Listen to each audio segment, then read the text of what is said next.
இந்த நாளிலும் கர்த்தர் நமக்கு கொடுக்கிறதான வார்த்தை சங்கீதம் 27:11.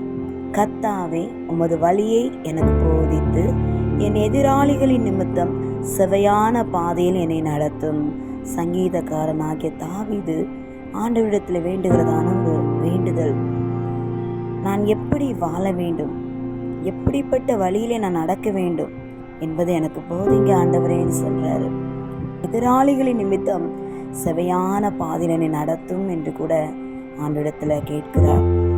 எதிர்த்து நிற்கிறவர்கள் நம்முடைய வாழ்க்கையில எழும்பி நிற்கிறார்கள் என்றால், உங்களுடைய வளர்ச்சிக்கு அவர்களை வைத்துதானே உங்களை முன்னோக்கி செல்லும்படி சரியான பாதையில் உங்களை நடத்தும்படியாக உதவி செய்கிறார். செய்கிற ஒவ்வொரு காரியங்களை தடுத்து நிறுத்துவதற்காக எதிர்த்து நிற்கிறவர்கள் எழும்ப கர்த்தர் உங்களை மேன்மைப்படுத்தி கொண்டே தான்